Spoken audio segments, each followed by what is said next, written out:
My husband demanded a divorce, clueless that I earned $450,000. He sneered, I refused to be tied to a lazy, worthless woman. Later he married my best friend, only to choke on his own arrogance when he discovered my success. The look on his face. Priceless.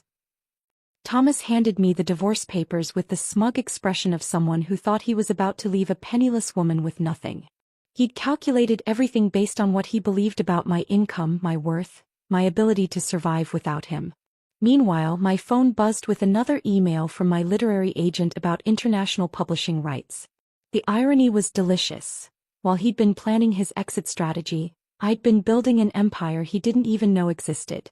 Danielle watched from the doorway, probably already planning how to spend what she thought would be his newfound freedom from financial responsibility. $1,000 a month in alimony seems fair, Thomas declared, setting his briefcase on my hospital bed like this was just another business transaction. Since you don't actually work. I glanced at my phone screen where the email notification showed a seven-figure offer for film rights to my children's book series. Don't actually work. If he only knew. But let me take you back to how we got here because this moment of pure arrogance was built on 15 years of careful deception. Not mine but his. Before we dive deeper into Rachel's journey, if you believe in the power of quiet strength and turning betrayal into triumph, please consider subscribing. It's free and helps us share these empowering stories with more women who need them. I was 22 and desperately broke when Thomas first noticed me in that cramped coffee shop near Northwestern University. My art supplies were spread across a tiny corner table, and I was nursing a single latte that had to last me the entire afternoon while I worked on portfolio pieces. Student loans were crushing me and my parents kept suggesting I switch to something more practical, like business or teaching. Thomas appeared beside my table without warning, his shadow falling across my sketchbook. That's remarkable, he said, pointing to my drawing of an elderly man reading by the window. You've captured something most people would never even notice. He was handsome in that clean-cut, confident way that usually intimidated me. Pressed khakis, button-down shirt, hair perfectly styled despite the Chicago wind. The kind of man who looked like he had his entire future mapped out in 5-year plans. I'm Thomas, he said, sliding into the opposite chair without invitation. And you're incredibly talented. That was Thomas, bold, decisive, unafraid to insert himself into any situation. Within minutes he'd convinced me to show him my entire portfolio, studying each piece with genuine fascination. He asked questions about technique and inspiration that no one had ever bothered to ask before. This Fox character, he said, lingering over my sketches of what would eventually become Brave Little Fox. There's something special about him. He's got personality, real depth for a children's illustration. His enthusiasm was intoxicating. Here was someone who not only understood my art but could envision its potential in ways I'd never considered. Thomas worked in marketing for a downtown firm and had big plans, starting his own agency, traveling the world, building something meaningful. I can see you illustrating for major publishers, he continued, carefully turning pages in my sketchbook. Your style would translate beautifully to children's books. Have you thought about developing this Fox into a series? I hadn't, but suddenly I could see it. Thomas had a gift for making dreams seem achievable, for taking my quiet artistic aspirations and painting them in bold, confident strokes. Our courtship unfolded like something from a romantic movie.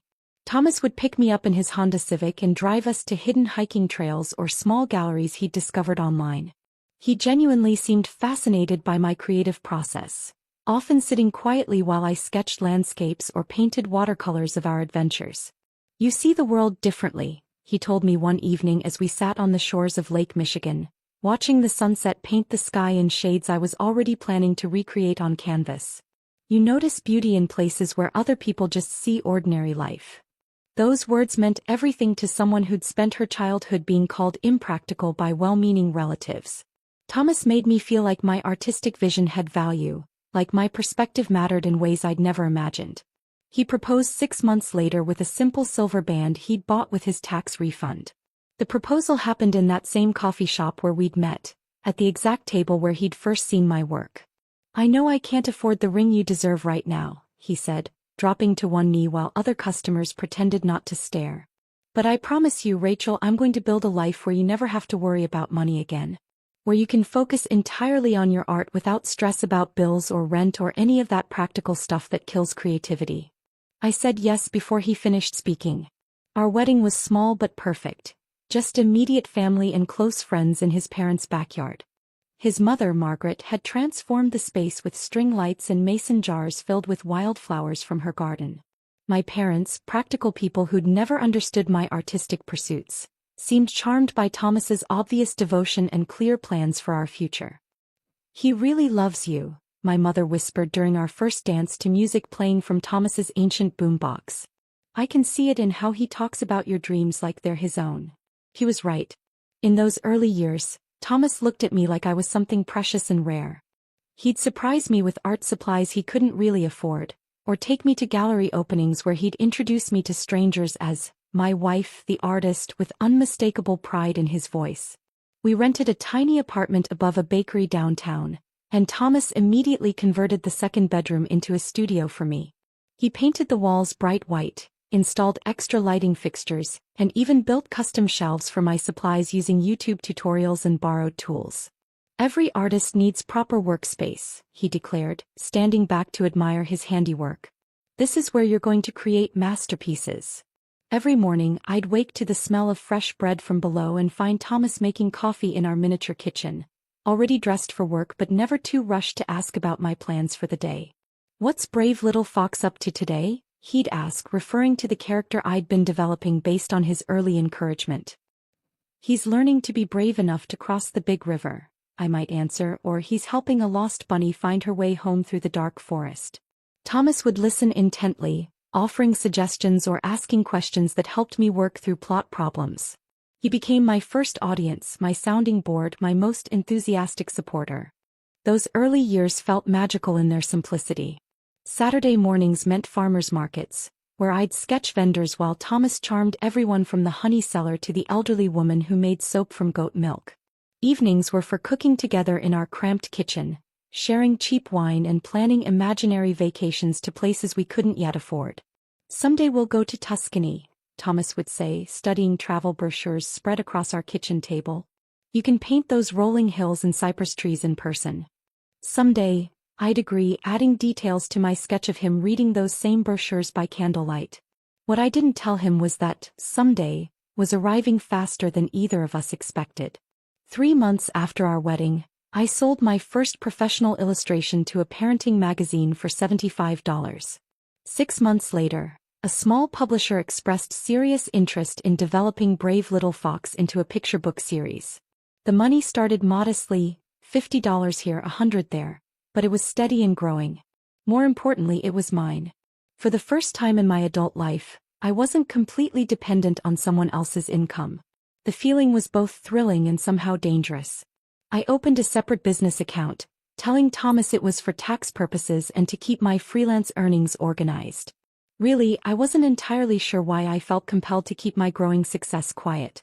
Maybe it was because Thomas took such visible pride in being our provider, in fulfilling the promise he'd made during his proposal.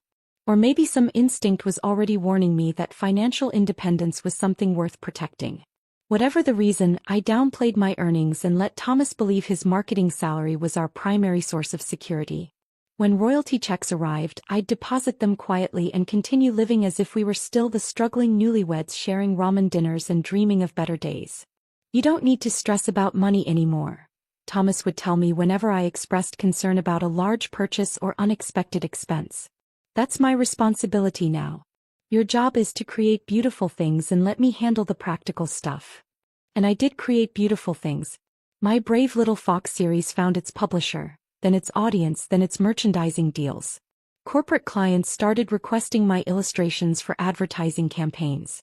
International publishers began expressing interest in foreign language rights. But I also created something else during those early years, something I didn't fully understand at the time.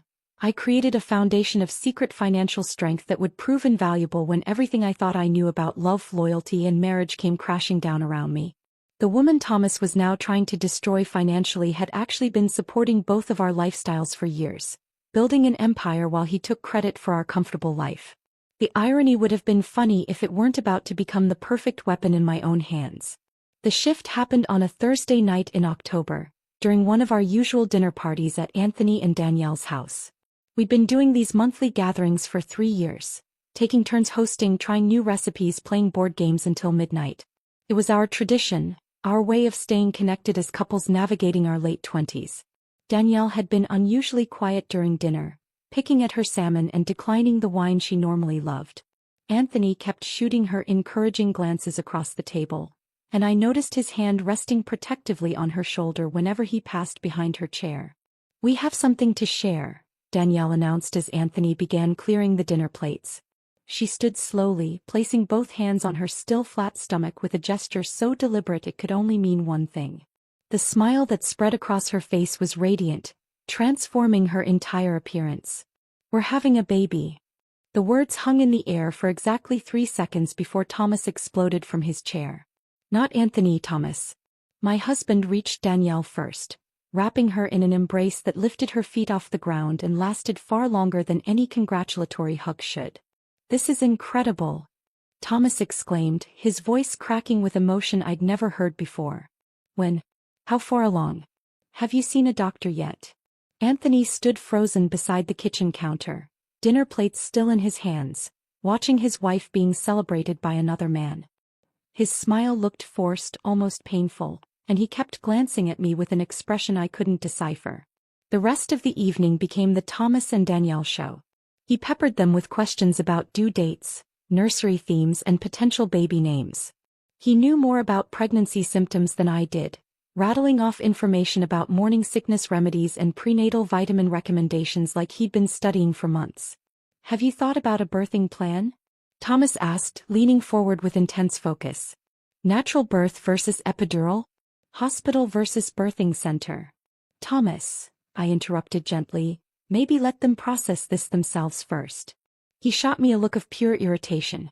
"This is important, Rachel. These decisions matter." Danielle basked in his attention, her hand never leaving her stomach as she answered his endless questions. Anthony grew quieter with each passing hour, eventually retreating to the kitchen to do dishes while Thomas discussed baby-proofing strategies and college savings plans. When we finally left that night, Thomas couldn't stop talking. The 15-minute drive home became a monologue about how wonderful it was that our group was expanding, how exciting it would be to have a little one around, how much fun family vacations would become. "Isn't this amazing, Rachel?" he said, pulling into our driveway with unusual speed. "A baby. Our first baby in the group." The possessive way he said "our" made my stomach clench. "It's their baby, Thomas. Anthony and Danielle's." "Of course," he said quickly, but something in his eyes suggested otherwise. "I just meant we'll all be part of this child's life. Like aunts and uncles." I went to bed that night with an uneasiness I couldn't name, watching Thomas research baby gear on his laptop until nearly 2 in the morning. Within weeks, Thomas had transformed into Danielle's personal pregnancy consultant. He called her daily to check on morning sickness symptoms, researched the best obstetricians in our area, and somehow knew more about her appointment schedule than Anthony did. "Dr. Martinez is supposed to be excellent," Thomas announced over breakfast one Tuesday, reading from his phone. I found 3 reviews that specifically mentioned his bedside manner with first-time mothers. "How do you know Danielle's looking for a new doctor?" I asked. "She mentioned it yesterday when I called to check on her nausea levels." The casualness with which he discussed my best friend's bodily functions was disturbing. When had they become so intimate that morning sickness was acceptable phone conversation? Thomas started carrying crackers in his car, just in case Danielle needed them during their increasingly frequent outings. He downloaded 3 different pregnancy tracking apps, setting notifications for weekly development milestones that he'd share with me over dinner like breaking news. "The baby is the size of a blueberry this week," he'd announce. "Can you imagine? Something that tiny already has a heartbeat." The final straw came when Thomas quit smoking overnight, something I'd been asking him to do for our entire relationship. "It's not healthy to be around pregnant women," he explained, tossing his half-full pack into the trash with theatrical determination. "Secondhand smoke can cause birth defects." "I've been asking you to quit for 3 years," I said quietly. "This is different, Rachel. This is about protecting an innocent child." "What about protecting your wife?" His jaw tightened. "This isn't about you right now. Some things are bigger than our personal preferences. That night, I heard him on the phone with Danielle, discussing prenatal yoga classes and organic grocery stores that carried pregnancy-safe cleaning products. His voice carried a tenderness I hadn't heard directed toward me in months. 6 months into Danielle's pregnancy, I reached my breaking point. We were having dinner at our kitchen table when Thomas casually mentioned signing up to volunteer coach for a youth soccer league. I figured I should get some practice, he said, cutting his steak with unusual precision. For when the baby gets older. I set down my fork with deliberate control. Thomas, are you planning to be this child's father? His face flushed deep red and his hands stilled on his knife. What kind of question is that? A legitimate one. You know more about Danielle's pregnancy than her own husband does. You've changed your entire lifestyle around her needs. You're making long-term plans that involve raising someone else's child. How can you be so heartless? He exploded, standing abruptly from the table. Danielle needs support right now. Anthony works 60-hour weeks and barely has time to take her to appointments. You've never wanted children. You couldn't possibly understand what she's going through. And you do understand? Since when did you become an expert on maternal needs? The argument escalated quickly from there. Thomas accused me of jealousy, selfishness, and failing to support our friends during an important time. I accused him of emotional infidelity and abandoning his marriage for the fantasy of someone else's family.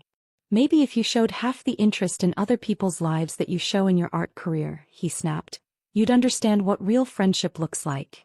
We slept in separate bedrooms that night, the first time in our marriage. Thomas apologized the next morning, bringing me coffee in bed and promising to be more mindful of boundaries. But his behavior didn't change. If anything, he became more secretive about his time with Danielle, claiming he was protecting her from unnecessary stress by not mentioning their conversations to me. When Harper was born on a rainy Tuesday in May, Thomas was the second person to hold her. Not me, not Danielle's mother, not any of her other friends, Thomas. I stood in the hospital doorway watching my husband cradle my best friend's newborn daughter with tears streaming down his face. She's absolutely perfect, he whispered, and Danielle beamed at him with an intimacy that made my chest ache. Anthony sat in the corner chair looking exhausted and overwhelmed, like a man who'd just witnessed a miracle but couldn't quite process the implications. Thomas, meanwhile, looked complete. Like he'd been waiting his entire life for this moment, this child, this purpose. The weeks following Harper's birth became a blur of Thomas's daily hospital visits, arriving with flowers, baby clothes, and an enthusiasm that bordered on manic. He knew Harper's feeding schedule, her sleep patterns, her preferred burping techniques. I realized with growing horror that my husband was more invested in this child's well-being than I was in my own career milestones. She smiled at me today, Thomas would report over dinner. Real smiles, not just gas. The nurses said it's early for social smiling, but Harper's clearly advanced. As Thomas became more entrenched in his role as Harper's surrogate father, Anthony began disappearing from our friend group entirely.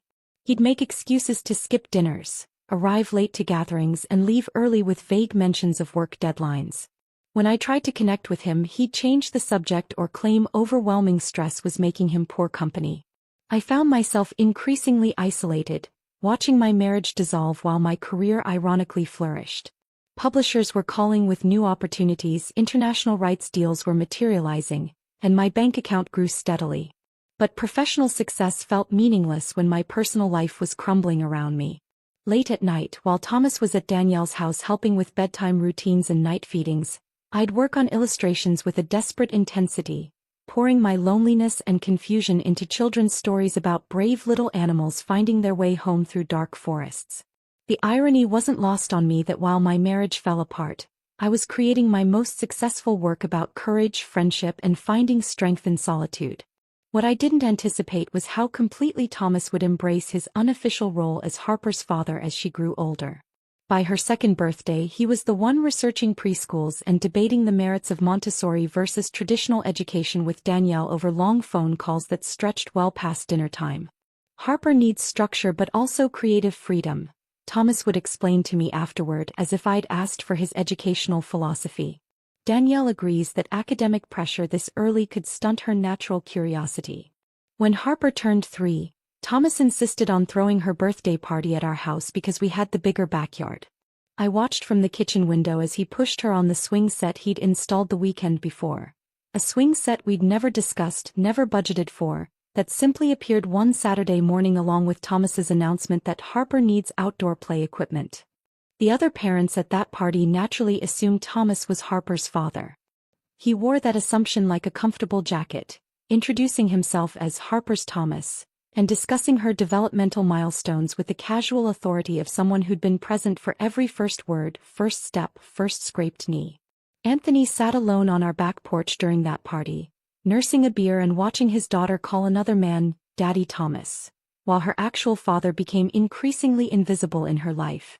By kindergarten, Thomas attended every parent-teacher conference, knew Harper's teacher Mrs. Rodriguez's coffee preferences, and had strong opinions about her reading level and social development. He'd bring home detailed reports of these school meetings, sharing Harper's progress with me as if I were an interested family friend rather than his wife. "She's testing above grade level in reading comprehension," he announced one evening, waving Harper's report card with paternal pride. "Mrs. Rodriguez thinks she might be ready for advanced placement next year." I studied Thomas's face as he spoke, noting the way his entire expression transformed when discussing Harper. This was the look I'd hoped to see someday if we'd had children together. Pure, uncomplicated love mixed with fierce protectiveness and genuine pride. Instead, I was witnessing it directed toward another woman's child while our own marriage withered from neglect. The photos started appearing everywhere around our house. Harper's school pictures joined our wedding photos on the mantelpiece. Harper's artwork covered our refrigerator. Thomas's wallet bulged with snapshots of Harper at various ages, and his phone background cycled through her latest pictures like a devoted parent's digital shrine. Meanwhile, our conversations became perfunctory exchanges about household logistics and social obligations. Thomas would update me on Harper's activities with enthusiasm, then ask about my work with polite disinterest before returning to his phone to text Danielle about Harper's bedtime routine or weekend plans. 3 years passed this way, with Thomas becoming more embedded in Harper's daily life while I became increasingly peripheral in my own marriage. We were polite roommates sharing expenses and occasionally appearing together at social functions where Thomas would spend most of the evening discussing Harper's latest achievements with other parents. The night everything changed started like any other Tuesday. I was working late in my studio, putting finishing touches on illustrations for a new publisher, when I heard the doorbell ring at nearly 11 o'clock. Thomas was at one of his client meetings, the frequency of which had increased dramatically since Harper started school. I opened the door to find Anthony standing on my porch, looking like he'd aged 5 years in the past month. His usually neat hair was disheveled, his clothes wrinkled, and he carried a tablet clutched against his chest like evidence in a murder trial. "We need to talk," he said without preamble. I stepped aside to let him in, noting the way his hands shook slightly as he set the tablet on my kitchen table. Anthony was always precise, methodical, the kind of person who debugged software problems with patient determination. Seeing him this agitated was more frightening than any shouting match would have been. "Look at this," he said quietly, opening the tablet to display a map with colored dots marking various locations throughout our city. The dots formed a pattern that made my stomach clench. 3 nights a week, consistently, Danielle's car appeared at the Riverside in downtown, a modest hotel that catered to business travelers and offered hourly rates for obvious reasons. "GPS tracking from her car," Anthony explained, his voice carrying the hollow tone of someone who'd had their worst suspicions confirmed. "Every Tuesday, Thursday, and Sunday evening for the past 3 months. Always between 7 and 10 p.m. I stared at the evidence, my mind automatically cataloging Thomas's schedule. Client meetings with the Peterson account on Tuesdays. Thursday evening strategy sessions for the Morrison campaign. Sunday planning meetings for the upcoming week. Always. All perfectly crafted alibis for an affair that had been happening right under my nose. "How long have you suspected?" I asked. "Honestly, since Harper was born. Maybe before." Anthony rubbed his eyes with the back of his hand. "But suspecting and knowing are different things. I needed proof before I could act on it." We sat in my kitchen for hours that night, 2 betrayed spouses examining the wreckage of our marriages with the clinical detachment of investigators. Anthony showed me credit card statements, hotel receipts he'd found in Danielle's purse, photographs of Thomas's car in the hotel parking lot taken from his office building across the street. Neither of us cried or raged. We were both too exhausted for dramatics, too depleted by years of watching our spouses drift away to waste energy on emotional outbursts. What do we do now? I asked as dawn began filtering through my kitchen windows. Anthony was quiet for a long moment, staring at the evidence spread across my table. We wait, he said finally. Harper's only 6. She doesn't deserve to have her world destroyed over adult failures. That night we made a pact that would define the next 9 years of our lives. We would wait until Harper was old enough to understand the situation before confronting Thomas and Danielle. In the meantime we would document everything. Anthony's methodical nature made him the perfect investigator. He installed tracking software on devices, photographed evidence with timestamps, and created detailed spreadsheets documenting patterns of behavior. I began paying closer attention to Thomas's interactions with Danielle during group gatherings, noting the inside jokes, the intimate glances, the way they moved around each other with the comfortable familiarity of lovers rather than friends. We met monthly to share information, two wounded people finding unexpected strength in our shared betrayal. Anthony would arrive with his latest findings, and I'd share my observations from social events or conversations. It was a strange partnership, built on mutual devastation but sustained by a shared commitment to protecting Harper from the truth until she was emotionally equipped to handle it. The investigation revealed the depth of their deception. Hotel stays weren't random. They followed a careful schedule designed to avoid suspicion. Thomas's work meetings were fabricated, complete with fake client names and manufactured project deadlines. Danielle had created an elaborate system of alibis involving fictional friends and imaginary commitments. What hurt most wasn't just the affair itself, but the calculated nature of their betrayal. This wasn't a moment of weakness or a spontaneous attraction that spiraled out of control. This was a deliberate, ongoing deception that required planning, coordination, and a complete disregard for the people they'd promised to love and protect. As Harper grew older, Thomas's involvement in her life intensified rather than diminished, making our situation increasingly complex and painful to navigate. Then I got sick. The autoimmune diagnosis came 3 years into Anthony's and my secret investigation, hitting me like a freight train when I thought I was finally gaining ground in understanding the depth of Thomas and Danielle's betrayal. What started as persistent fatigue and joint pain escalated into something that required immediate hospitalization and long-term treatment. I expected Thomas to step up. Despite everything I knew about his affair, some foolish part of me still believed that serious illness might remind him of his wedding vows, in sickness and in health for better or worse. Instead, his hospital visits became increasingly perfunctory, brief obligations fulfilled with the minimum effort required to avoid looking completely heartless to the medical staff. "How are you feeling today?" he'd ask, standing near the door like he was ready to bolt at the first opportunity. "Tired," I'd answer honestly. "The treatment is rough, but the doctors think." "That's good. I'm glad you're getting the care you need." He'd glance at his watch, then at his phone, anywhere except at me lying in that hospital bed. "I should get going. Work's been crazy lately." Work. Always work. The same fictional work commitments that provided cover for his hotel meetings with Danielle. Meanwhile, Harper visited me every single day after school. At 9 years old, she'd arrive with her backpack full of homework, spreading math worksheets across my hospital tray table and asking for help with reading assignments. She'd show me her drawings, tell me about playground drama, and curl up in the visitor's chair to watch cartoons on the tiny television mounted to the wall. "Why doesn't Thomas come to see you more?" Harper asked one afternoon, her innocent question cutting straight to the heart of my loneliness. "He's very busy with work," I replied, the lie tasting bitter on my tongue.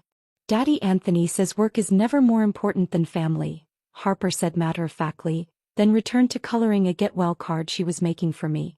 Anthony had quietly stepped into the void Thomas created, handling my medical paperwork, driving me to specialist appointments, and ensuring I had everything I needed during the long stretches when Thomas was conspicuously absent. The contrast between the two men became stark and painful, one proving his loyalty through actions while the other demonstrated his priorities through neglect. For 6 years, Harper remained my constant companion and source of joy during the darkest period of my life.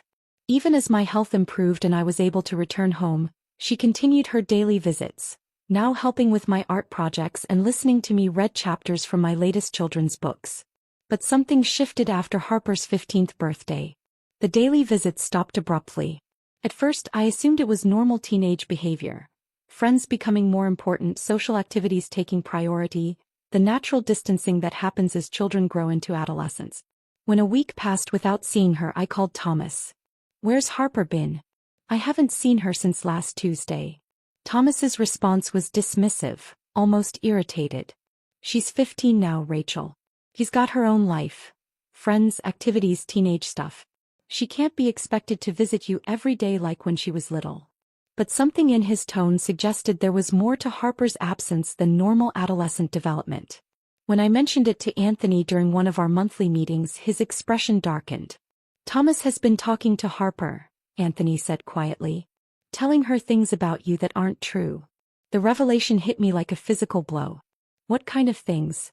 "That you're bitter and jealous of their family happiness. That your illness was exaggerated for attention. That you've been manipulative and possessive, trying to break up his relationship with Danielle." Anthony's hands clenched into fists on my kitchen table. "He's convinced her that you're the problem in all of this." The systematic poisoning of Harper against me was perhaps the cruelest thing Thomas had done yet. This child who had been my anchor during the worst years of my life, who had shown more loyalty and love than my own husband, was now being manipulated into believing I was the villain in a story she didn't fully understand. I tried calling Harper directly, but she didn't answer. I sent texts that went unread. The teenager who had once spent every afternoon in my hospital room now treated me like a stranger she wanted to avoid. Thomas had successfully isolated me from everyone I loved, believing I was too weak and sick to fight back. He underestimated how much strength can be forged in the furnace of betrayal and abandonment. 2 years passed this way. 2 years of increasing isolation while my health stabilized and my career quietly exploded into unprecedented success. Publishers were competing for my next series. International rights deals were materializing faster than my agent could negotiate them. Movie studios were calling about adaptation rights. But professionally, success felt meaningless when my personal life had been systematically destroyed by the man who was supposed to protect and cherish me. Then came the Tuesday that changed everything.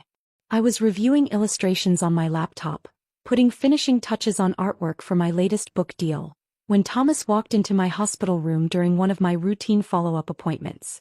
But this wasn't the sheepish, guilty Thomas I'd grown accustomed to during his brief, uncomfortable visits. This Thomas walked with swagger, chest puffed out with arrogance I'd never seen before. And he wasn't alone.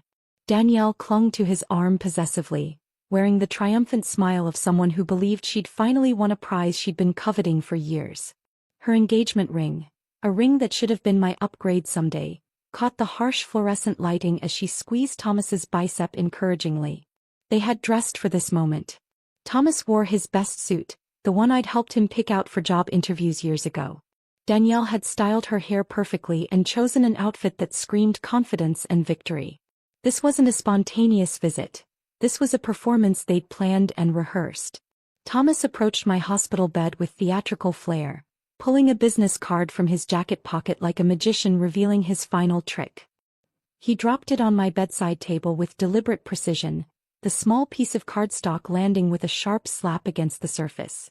"My lawyer's contact information," he announced, his voice carrying the tone of someone delivering what he believed was devastating news. "We're getting divorced."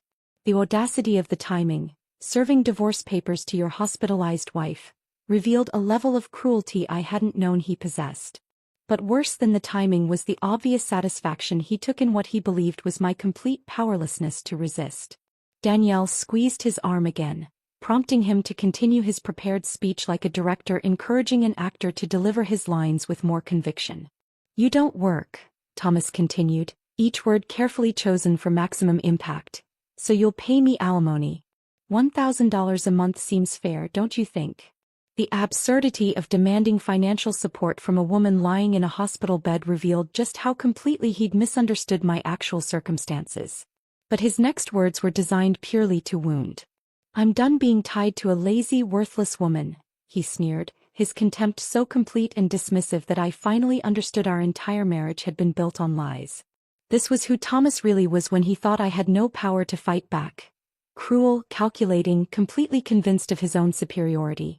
Danielle nodded sympathetically beside him, playing her role as the understanding new partner who supported his difficult decision to abandon his sick wife. They had constructed an elaborate narrative where I was the villain, the burden, the obstacle to their deserved happiness, the dead weight that had been holding Thomas back from his true potential. But instead of the breakdown they'd clearly anticipated, something unexpected happened. Years of hidden hurt and suppressed anger crystallized into cold, clear determination. I felt a strange sense of liberation wash over me, as if Thomas's cruelty had finally freed me from any lingering guilt about destroying his life. I looked at Thomas, then at Danielle, and smiled genuinely for the first time in months. "Fine," I said simply. "Let's get divorced." Thomas blinked, clearly thrown off script. He'd prepared for tears, for desperate bargaining, for the emotional collapse that would validate his narrative about my instability. My calm acceptance wasn't part of their carefully rehearsed performance. "Fine." Danielle's voice cracked slightly. "That's it? You're just going to agree? What did you expect?" I asked pleasantly, closing my laptop with deliberate care. "You've made your choice. I'm simply accepting it." Behind Thomas's surprise, I could see confusion flickering across both their faces. They had scripted this confrontation expecting drama that would confirm their story about my emotional instability. Instead, they were getting serene agreement from a woman who seemed almost relieved by their news. "Well, good," Thomas stammered, trying to regain his composure. "I'm glad you're being reasonable about this." "Oh, I'm being very reasonable," I replied, and something in my tone made him shift uncomfortably. They left my hospital room that afternoon with less satisfaction than they'd anticipated, but still convinced they'd won. Thomas had no idea he'd just lit the fuse on his own destruction. The moment they were gone, I opened my laptop and began making calls. First to my lawyer, then to my accountant, then to my business manager.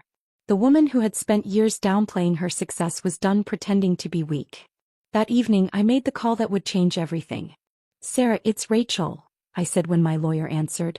"Remember that house discussion we had last year about asset protection? The property registration under your business name? Of course. I need you to cancel Thomas's lease immediately. Begin eviction proceedings first thing tomorrow morning." There was a pause on the other end. "Rachel, are you sure? That's going to create quite a shock for him." "That's exactly what I'm counting on." 10 days later, while I was still completing my final round of treatments, my phone rang with the confirmation I'd been waiting for. The sheriff had delivered the eviction notice. Thomas had 72 hours to vacate the premises. His first voicemail arrived within an hour. "What the hell is this?"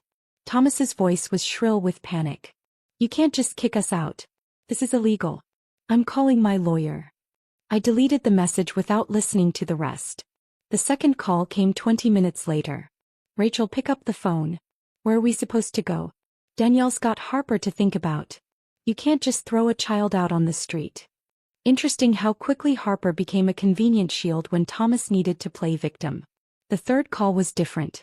Thomas had clearly been coached, probably by whatever lawyer he'd managed to reach on short notice. "Rachel, I know you're upset, but we need to discuss this rationally. Let's work out some kind of arrangement until the divorce is finalized. I'm willing to pay fair market rent." I answered this one. "Thomas," I said calmly, "the house is registered under my business name. You've been living there rent-free for 8 years as a courtesy that I'm now withdrawing. The lease cancellation is completely legal. Your lawyer can confirm that. But where are we supposed to go?" "That's between you and your lawyer," I replied, then hung up. The beauty of my legal position was its simplicity. Thomas had never contributed to the down payment, never been added to the deed, never even paid utilities. He'd been living in my property as a guest, and guests can be asked to leave. Within a week, Thomas and Danielle had been forced to move in with his parents, a humiliating arrangement that put their affair on full display for his family. Margaret, Thomas's mother, had always prided herself on raising a son with strong moral character. Watching him abandon his sick wife for his best friend's spouse shattered her illusions about her perfect boy. 3 weeks later, I was finally released from the hospital. Anthony picked me up, and we drove directly to the modest ranch house where Thomas had grown up. It was time for the confrontation I'd been planning since that terrible day in my hospital room. The moment I walked through the front door with Anthony beside me, Thomas's face drained of color. He hadn't expected me to recover so quickly, and he certainly hadn't anticipated me arriving with backup. Especially not the backup he'd betrayed just as thoroughly as he'd betrayed me. "Rachel," he started, but I held up a hand to silence him. Harper was there, sitting in the corner of the living room looking deeply uncomfortable. At 16 she was old enough to sense the adult tensions swirling around her but still young enough to be confused about her role in all of it. Danielle immediately tried to take control of the situation, launching into a defensive speech that revealed just how entitled she'd become. "I don't know why everyone's being so dramatic about this," she declared, standing up from the couch with theatrical authority. "Thomas and I found real love together. That's something to celebrate, not punish. Besides," she gestured toward Harper, "his parents are getting a blood grandchild now. That has to count for something." The audacity was breathtaking. She truly believed that her affair and Harper's existence trumped all other considerations. Marriage vows, loyalty, basic human decency. But what happened next was worth every moment of pain I'd endured over the past decade. Harper looked up from where she'd been staring at her hands, her young face carrying a maturity that spoke to everything she'd witnessed and processed over the years. She looked directly at Thomas, the man who had played father to her for 10 years, who had attended every school event and soccer practice, who had prioritized her needs over his own marriage. "My dad is Anthony," she said clearly, her voice carrying absolute conviction. "That's the only dad I want." The silence that followed was profound and devastating. Thomas's face crumbled as if Harper had physically struck him. All those years of school conferences, bedtime stories and soccer practices, reduced to nothing by one teenager's honest declaration of loyalty to the man who had actually earned the title of father. Danielle looked stricken, finally realizing that her daughter's allegiance lay with her legal father, not her mother's affair partner. In one sentence, Harper had destroyed the foundation of their entire justification for their betrayal. "Harper," Thomas began, his voice broken. "No," she interrupted. "I know what you did. Dad, Anthony told me everything. How you and Mom lied to everyone for years. How you hurt Rachel when she was sick. How you made me stop visiting her by telling me lies about her being jealous and manipulative." Thomas's mouth opened and closed like a fish gasping for air. Then Anthony delivered the legal revelation that completed Danielle's destruction. "Oh, by the way," he said with quiet satisfaction, pulling a folder from his jacket, "you and I are still legally married, Danielle. Our divorce papers were never finalized due to a technicality I chose not to correct." The color drained from Danielle's face as the implications crashed over her. Her marriage to Thomas was completely invalid. She had no legal standing as his spouse, no claim to any shared assets, no protection under spousal privilege laws. Worse still, she could potentially face bigamy charges if anyone chose to pursue them. Anthony had been meticulous in his revenge planning, using his technical expertise to exploit every legal loophole while Danielle played house with another woman's husband. Thomas, desperate to salvage something from the complete wreckage of his plans, made one final attempt at intimidation. "So what?" he sneered, though his voice lacked its earlier confidence. "You're sick, Rachel. You'll be broke in a year, dead in 2. What are you really going to do?" That was my cue for the greatest revelation of all. I pulled out my phone with deliberate calm and opened my banking app, turning the screen toward them. "I make $450,000 a year now," I said quietly. "I'm a best-selling children's author with a movie deal in production. Want to see my royalty statements?" Thomas's face went through a series of expressions: confusion, disbelief, shock, and finally desperate calculation. In the span of 10 seconds, I watched him process the complete reversal of everything he thought he knew about our power dynamic. $450,000, he repeated slowly, as if saying the number would somehow make it less real. "Per year," I confirmed, scrolling through my phone to show monthly deposit screenshots. "Royalty checks, licensing deals, international rights. My Brave Little Fox series is being translated into 12 languages. The movie deal I mentioned? Netflix just greenlit it for production." Danielle's grip on Thomas's arm tightened until her knuckles went white. I could practically see her brain recalculating everything. The comfortable life she thought she was gaining, the financial security she'd assumed would come with stealing my husband, the future she'd built in her imagination. Thomas's transformation was immediate and nauseating. Rachel, he said, his voice suddenly honeyed with the charm he'd used when we first met. Maybe we're being hasty here. We've been together for 15 years. That has to count for something. What are you doing? Danielle's voice rose to a shriek. I'm trying to salvage our family, Thomas replied smoothly, never taking his eyes off my phone screen. Rachel, we could work this out. Go to counseling. Take some time to rebuild what we had. The audacity was breathtaking. Within minutes of demanding alimony from his lazy, worthless wife, he was ready to reconcile now that he understood my actual net worth. But Danielle's scream of betrayal cut through his calculated charm. Are you serious right now? After everything we've risked? After all the promises you made? She turned to face him fully, and I saw the exact moment she realized Thomas would abandon her the instant a better option appeared. Exactly as he had abandoned me when he thought she was the better option. This is what he does, I said quietly to Danielle. He finds someone useful and discards them when they stop serving his purposes. Thomas's father, who had been silent throughout this entire exchange, finally spoke from his position by the fireplace. Get out, he said, his voice carrying the authority of someone who'd built a successful business through decades of hard work and integrity. Both of you, out of my house. Dad, Thomas started, but his father held up a weathered hand. I raised you better than this, Thomas. I taught you about loyalty, about keeping your word, about standing by the people who love you. His disappointment was crushing to witness. Learning that you abandoned your sick wife for this situation, it makes me question everything I thought I knew about the son I raised. Within the week, Thomas was fired from his father's construction company, the comfortable position he'd assumed would always be there as his safety net. His father arranged for him to work on a commercial fishing boat, the kind of back-breaking, dangerous labor that paid minimum wage and required pre-dawn departures regardless of weather conditions. The irony was poetic justice at its finest. The man who had sneered about my laziness was now working 16-hour days hauling nets and processing fish, coming home exhausted and reeking of the ocean, barely making enough to survive in a tiny apartment he shared with 2 other crew members. Meanwhile, his former colleagues whispered about his downfall, ensuring he'd never find comparable employment in the local business community. Word traveled fast in our circles about the man who'd abandoned his hospitalized wife for his best friend's spouse. Danielle's collapse was even more spectacular. Without Thomas's income and with no legal claim to any shared assets due to her invalid marriage, her entire lifestyle evaporated overnight. Anthony filed for immediate custody modification, presenting documented evidence of her infidelity, abandonment of parental responsibilities, and the instability her bigamous relationship had created for Harper.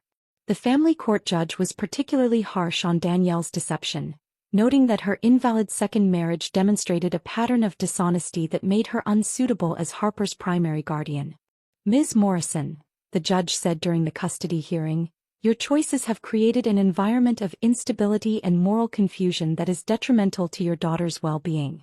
Danielle was ordered to supervised visitation only, forced to work 2 part-time jobs just to afford a studio apartment across